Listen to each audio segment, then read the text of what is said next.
네, 영상 만드는 김에 하나 또 이제 제가 책에 대해서 원래 하려던 얘기가 있는데, 꾸준히 책 이야기는 사실 할 게 많아요. 근데 계속 좀 얘기를 하나씩 풀어보자면은, 어, 요즘 시대를 살아가는 분들한테 꼭 드리고 싶은 말씀이 있어요, 이거는. 요즘 시대가 굉장히 급변하는 시대잖아요. 엄청나게 새로운 기술들이 막 나오는 그런 시대란 말이에요. 뭐 AI니 로봇이니 뭐 듣도 보도 못하던 기술들이 눈 깜짝할 사이에 지금 너무 세상이 빨리 변해가지고 쫓아가기 어려울 정도로 빨리 변하고 있는데, 이런 시대에는 사람들이 누구나 다 좀 기술 만능주의적인 시각을 가지게 돼요. 심지어 이제 생명에 대해서도. 그래서 보면 의료적으로도 이제 사람들이 요즘은 다 관심이 뭔가 최첨단 막 이런 것들, 첨단 의료기술 여기에 뭔가 꽂혀 있어요, 다들. 거기에 뭐가 있을 것 같아가지고 그쪽으로 막 생각들이, 시선이 가 있거든요, 관심들이. 이게 되게 함정이에요. 이게 1900년대 초반에, 결국은 산업혁명이 일어나고 전기도 발명되고 에어컨도 나오고 뭐 막 이럴 때 제 책에 나오는 거잖아요, 다. 그 당시에도 똑같이 신기술들이 나오니까, 야, 이거 의료에서도 엄청 대단한 일들이 일어나겠다, 앞으로 막 이런 생각을 가지고 의료에도 이제 기술 만능주의가 한참 만연을 했죠. 그렇게 한 4, 50년 간 거예요. 그러다 이제 나중에 그러면 흐름이 어떻게 되는지 알아요? 나중엔 그러다가 기술 회의주의 쪽으로 또 다시 이제 자연주의 막 이런 게 또 언젠간 또 유행을 하고 막 그러거든요. 그러니까 이게 항상 인류 사회에 있어 왔던 일인데, 또 제가 기술 회의주의를 말씀드리는 게 아니라 왜 이런 얘기를 드리냐면은, 이렇게 유행을 타는 시대에 이렇게 급변하는 시대에요. 오히려 자꾸 변하고 유행을 타는 거를 너무 보지 마시고 한번 변하지 않는 게 뭔지를 한번 생각해 보세요. 변하지 않는 것. 불변하지 않는 진리들이 있어요.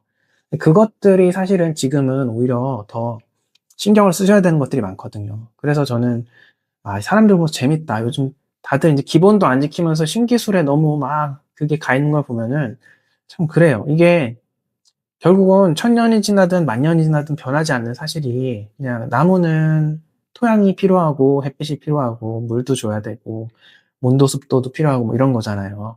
그러니까 생명체가 생명 현상을 건강하게 할 수 있는 그런 조건들, 생명의 조건 같은 거는 예나 지금이나 변하지 않고 영원히 변하지 않는 그냥 하나의 진리예요, 진리. 그런 건 변하지 않는 건데, 인간의 건강도 그래서 마찬가지인 겁니다. 그래서 인간의 건강에서도 변하지 않는 것들이 있어요. 특히나 동서고금을 막론하고 진짜 아주 오래된 자료를 봐도 똑같이 현대에도 충분히 끄덕일 수 있는 그런 이야기들을 하고 있는 것들이 있는데, 그런 것들이 보통은 변하지 않는 진리거든요.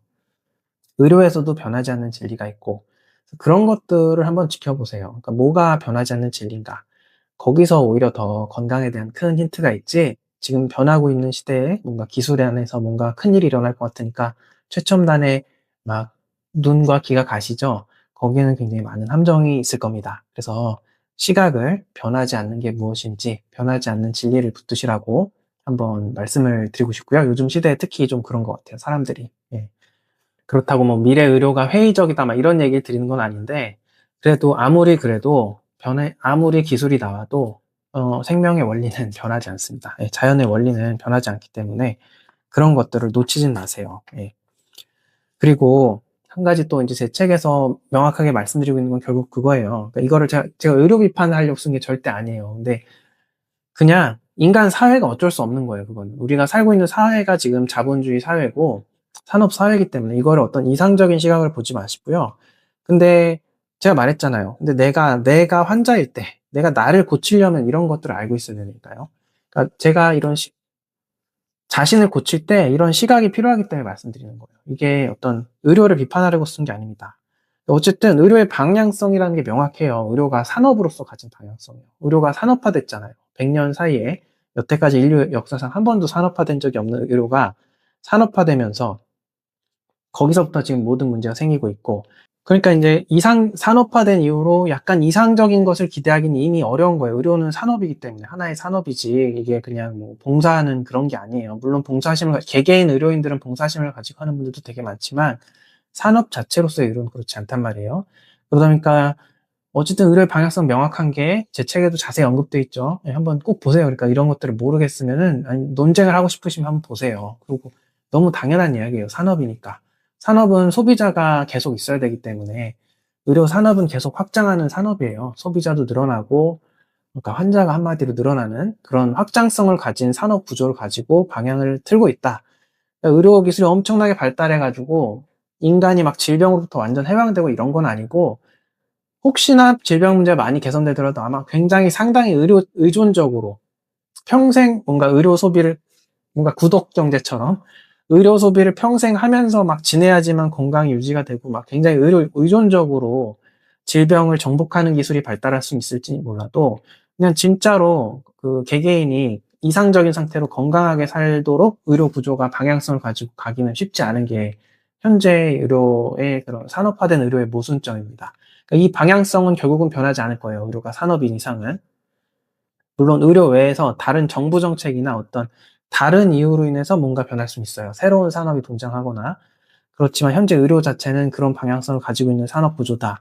그러니까 그런 것들을 이해하고 있으면 미래 의료에 대해서도 좀 보이잖아요. 방향이 가는 방향이 방향성이 보이는데 지금 당장 결과물들은 안 보여도 어떻게 될지 좀 보이잖아요. 네, 그러면 그 안에서 사고하는 건 어떻게 해야 될까를 생각하게 되는 거죠. 제가 늘 말씀드린 이 그림, 질병만 끊어내는 고리가 어쨌든 결국은 의료의 방향이거든요. 그러면 흐름은 끊기지 않으니까 소비자가 끊어지진 않으니까 질병만 끊어내는 방향으로 갈 거는 당연한 거고 이게 점점 더 발달할 건데 그러면 어떻게 생각해야 돼요? 소비자 입장에서 어떻게 생각해야 돼요? 이거를 막 비판해요. 이성적으로. 야, 의료는 이렇게 가면 안 되고 더 건강하게 만드는 쪽으로 가야 이렇게는 할 수 없어요. 이거는 사회가 그런 사회가 아니니까 그건 지나친 이상론이고요. 그냥 그 산업을 하나의 산업으로 바라보세요. 그리고 이렇게 이용하면 돼요. 내가 질병에 걸렸는데 얼른 이 질병을 끊어내는 게 일단은 급해요. 그럼 급한 불을 일단 의료를 통해서 끄고 그 다음에는 그 의료한테 너무 이상한 걸 기대하지 마시고 괜히 뭐 병원, 대학병원이나 이런 데 가셔서 막 뭐 먹어야 돼요. 막 이런 얘기 하실 필요도 없어요. 그런 거는 의료의 방향성이 아니라니까요. 그냥 나머지는 내가 비산업적인 영역들은 내가 한번 해결을 해야 된다. 현재 산업 구조에서는. 네, 그렇게 알고 의료를 이용하시면 되죠. 그러니까 그러면 좀 객관적인 시선이 생깁니다. 네, 그래서 그런 의미로도 제가 의료가 현대 의료가 누가 어떤 사람이 어떤 의도를 가지고 어떤 맥락으로 탄생시켰나를 자세히 기술한 게 이런 맥락들을 좀 아시라고 제가 그렇게 쓴 겁니다. 어쨌든 과거에는 의료가 이렇게 산업화된 적이 없어요. 뭐 해봤자 개인 의원들이 뭐 의료를 통해서 돈을 벌거나 했겠지만 이렇게 구조적으로 산업화돼서 사회 전체에 영향을 미친 게 없어요. 산업화가 되면 뭐가 항상 달라지는 거냐면요. 산업이 생기면 산업은 세상을 움직입니다. 세상 방향을 움직입니다. 사회 방향을. 개인이 하는 어떤 자영업과 달리 산업은 세상의 방향을 바꿔요. 근데 의료는 산업화되면서 세상의 방향을 바꾸는 역할을 한 거예요. 그리고 그 안에서 이제 과거와 좀 달라진 거죠. 과거에는 의료가 산업화되지 않았으니까 정부에서도 어쨌든 아픈 사람이 적을수록 좋고 하니까 실제로 뭔가 이런 그 예방의학적인 것들이 많이 발달이 되어 있고 좀 그래서 과거 의료들이나 이런 것들이 되게 자연주의적인 것들이 많고 어떻게 보면은 자연치유가 그런 얘기하는 건강을 증진한다거나 이런 요소들에 대한 관심들이 많은 거예요. 현대보다. 네, 그렇게 돼 있는데 현대에는 어쨌든 그쪽보다는 그쪽도 중요하다는 건 뭐 말로 얘긴 하지만 그래도 자원 투여나 이런 게 많이 안 되죠. 결국 자본주의 사회는 돈이 모이는 쪽으로 모든 게 움직이잖아요. 근데 돈은 결국은 질병 중심으로 모일 수밖에 없는 그런 산업 구조를 가지게 되는 거죠. 그러니까 그러면서 제가 그래서 과거에 산업화가 좀 덜 된 의료들 얘기를 하고 있는 거예요. 그 산업화가 덜 된 이야기들을 자꾸 하는 이야기는 이유는 그런 맥락 안에서도 있는 것입니다. 그래서 제 책을 보시고 이런 산업 구조가 제가 왜 이런 얘기를 복잡하게 환자들한테 하냐 하면은 바로 이런 부분들 때문에 그렇습니다. 그러니까 좀 의료의 맥락을 이해하면요. 그러니까 의료를 좀, 어떻게 활용하겠다 생각이 들어요. 의료는 그냥 질병에 대한 급한 불을 끄는 형식으로 잘 이용하시면 됩니다. 나머지는 어쩔 수 없이 저희가 이제 스스로 알아가야 하는 것들이 되게 많아요. 네. 그리고 이상화하지 말고 겸손해야 된다. 그런 생각들을 하게 되는 거죠. 의료인들도. 네. 그런 마음으로 좀 의료를 대하시면 좋을 것 같고요. 책에 대해서 사실 앞으로도 기회가 되는 대로 틈틈이 이야기를 좀 드릴 건데, 오늘은 좀 요즘 참 모든 게 막 신기술로 뭔가 될 것 같은 그런 시대와 그거에 대한 분위기가 너무 큰 분들께 죄송하지만, 그쪽에 너무 관심을 갖지 마시고, 일단은 기본을 하시라고, 다시 한번 말씀드리고 싶어 가지고 책을 통해서 한번 그런 이야기를 드려봅니다. 네.